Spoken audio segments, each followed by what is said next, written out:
అద్భుతం ఏంటో తెలుసా? దేవుడే సహాయం చేసినప్పుడు 900 ఇనుప రథాలతో వచ్చిన వీడు కలవరపడిపోయాడు. ఈ లోపల వర్షం వచ్చేసింది. వర్షం వస్తే ఆ యుద్ధ రంగంలో కిద్రోను వాగు దాటి అవతలికి వెళ్ళాలి. ఆ వాగు దాటటానికి రథం వెళ్తుంటే ఆ వర్షానికి రథం ఊపిలో దిగుబడిపోయింది. రథాన్ని అక్కడ వదిలేసి మనోడు ఇప్పటికే దేవుడు కలవరపరిచాడు. రథమేమో భూమిలో దిగడిపోయింది, బురదలో దిగడిపోయింది. రథాన్ని వదిలేసి కాలినడకన పారిపోతున్నాడు. ఎవరు అలా పారిపోతుంటే మెరోజు వరకు వెళ్ళాడు. మెరోజు వాళ్ళు చూసి బారాగాడట, ఈయన్ని జయిస్తాడట సిసెరాని. ఆడు వల్ల కాదు అనుకున్నారు మెరోజు వాళ్ళు. ఆ పారిపోతున్న వాడిని చూసి పట్టుకోలేదు, బారాకు సహాయం చేయలేదు.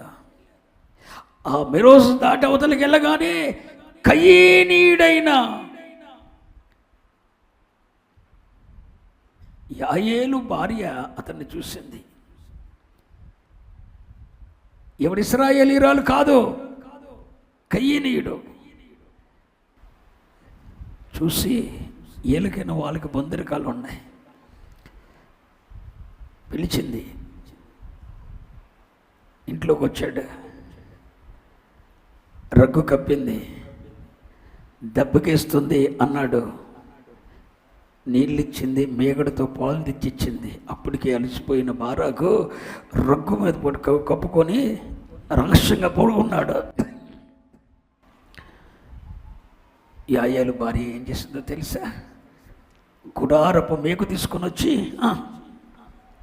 అతని నొసటి మీద పెట్టి దిగ్గొట్టి చంపేసి బారాకునకు కౌరమ్ముతుంది, దెబోరాకు కౌరమ్ముతుంది. మీరోజు వారు సహాయం చేయటం మానేశారు. ఇశ్రాయేలీలకు ఆశ్రయము లాంటి మెరోజు వారు బారాకు సహాయం చేయటం మానేశాడు. అన్యురాలైన కయీనీయుడు భార్య అయిన యాయేలు సహాయం చేసింది. అర్థమైంది అన్న వాళ్ళు స్తోత్రం చెప్పండి. నువ్వు సహాయం చేయటం మానైతే పనాగిపోద్దు అనుకున్నావేరా? సహాయము వేరొక దిక్కు నుండి వస్తుంది. నువ్వు దైవ సేవకునికి పరిచర్య చేయటం మానేస్తే ఆగిపోద్దు అనుకున్నావే, మరొక దిక్కు నుండి వస్తుంది. మెరోజు వారు చూసి సంకలు కొట్టారు, వర్షం వచ్చింది, యుద్ధం ఆగిపోయిందని. కానీ యాయేలు భార్య పిలిచి రగ్గు కప్పి నొసట మీద అలసిపోయి నిద్రపోతున్నాడు అంటే మనోడు సుత్తి తీసుకొచ్చి గుడారపు మేకు తెచ్చి నొసట మీద పెట్టి దిగ్గ కోడితే దెబ్బతో చచ్చాడు. అప్పుడు దెబోరా ఏమంటుందో తెలుసా? బారాకు ఏమంటున్నాడో తెలుసా? రండి, మెరోజు వారు శపించబడ్డారు అన్న తర్వాత 23వ వచనంలోనేమో మెరోజు వారు శపించబడ్డారు. ఇప్పుడు 24వ వచనం, కయీనీయుడైన హేబెరు భార్య యాయేలు, ఏబేరు భార్య కయీనీయుడైన ఏబేరు భార్య యాయేలు స్త్రీలలో దీవెననొందును. గుడారములో నుండి స్త్రీలలో ఆమె దీవెననొందును. అతడు దాహం అడిగెను, ఆమె పాలు తెచ్చిచ్చెను. సర్దారులకు తగిన పాత్రలో మీగడ తెచ్చిచ్చెను. ఆమె మీకును చేత పట్టుకొనెను, పనివాని చుట్టెను కుడి చేత పట్టుకొని సిసెరాను కొట్టెను. వాని తల ఆమె పగలగొట్టెను. ఆమె అతని తలను సుత్తెతో కొట్టగా అది పగిలెను.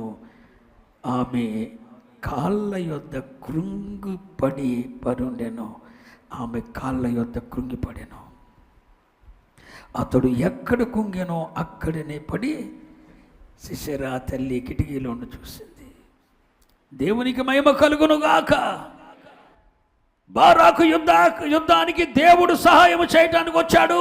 ప్రజలు సహాయం చేసింది, వాతావరణం సహాయం చేసింది, మేఘాలు సహాయం చేశాయి, నక్షత్రాలు సహాయం చేశాయి. చూడండి 20వ వచనం.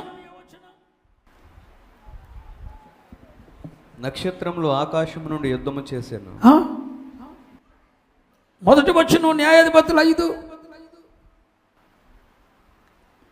ఆ దినమున దెబోరాయు అబీనోయము కుమారుడైన బారాకును ఈ కీర్తన పాడిరి.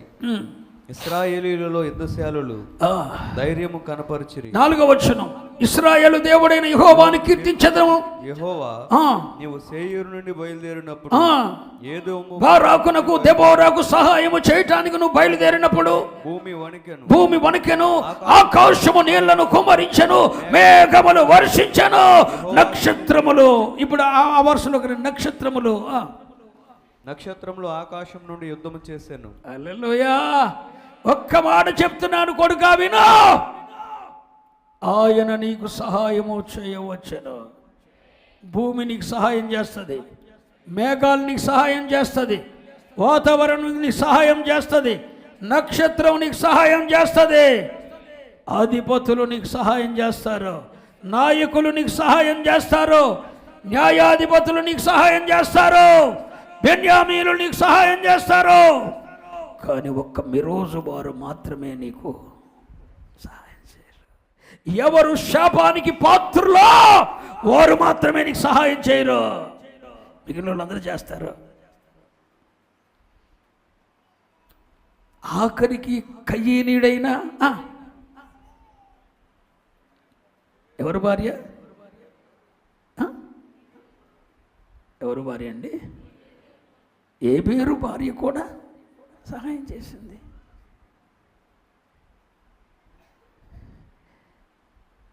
దీన్ని ఎంత సీరియస్గా తీసుకుంటావో ఈ వాగ్దానాన్ని నాకు తెలియదు.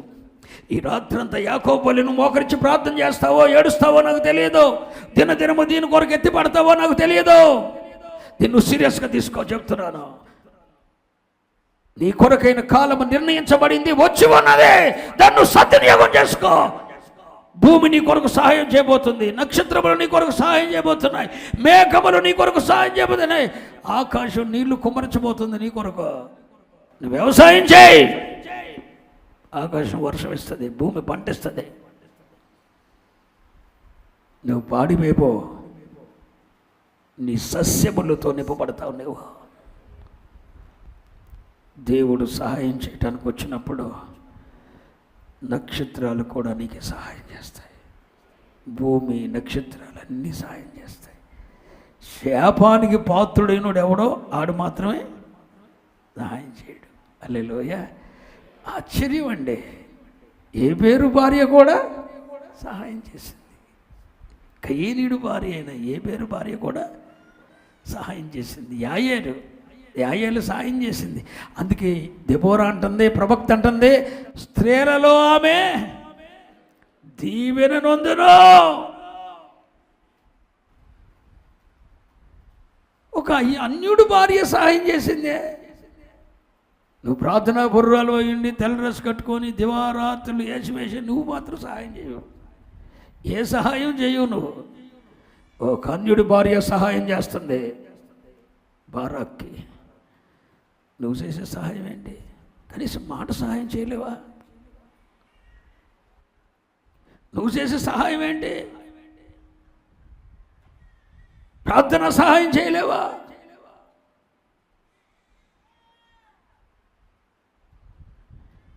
నువ్వు నమ్మినా నమ్మకపోయినా దేవుడు శత్రువును అప్పగించిన దినము ఇదే.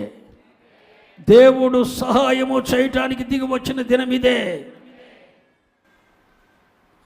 నేను నమ్ముతున్నాను, ఈ దినము నుండి పరిచర్య వేరే కోణంలో జరగబోతుంది.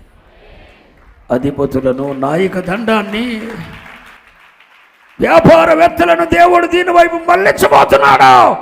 దేవుని వాక్కు కొరకు ప్రపంచం ఎదుక్కొని ఇక్కడికి రాబోతుంది. అదంతే.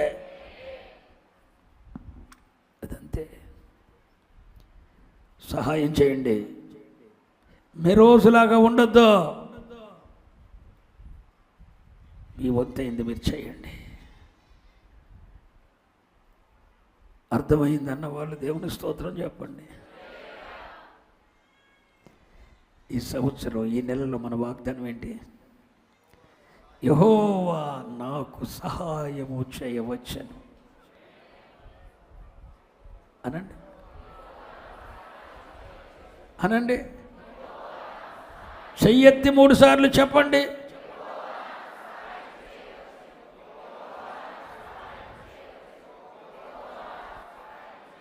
ఓ శత్రువా, నా దేవుడు నాకు,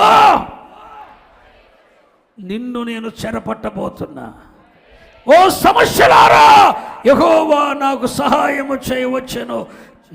సమస్యలను ఇక నేను చెరపట్టబోతున్నాను.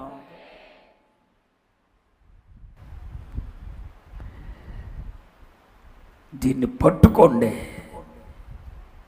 వేలాడండి, బలిపీఠాలు పట్టుకొని. నువ్వు నాకు సహాయం చేయవచ్చావు, నమ్ముతున్నాను. ఒక్క ప్రార్థన చేయండి. దేవుడు అసాధారణమైన కార్యాలు దేవుడు చేయబోతున్నాడు. అసాధారణమైన కార్యాలు దేవుడు చేయబోతున్నాడు. ప్రజలందరినీ సహాయం చేయబోతున్నాడు.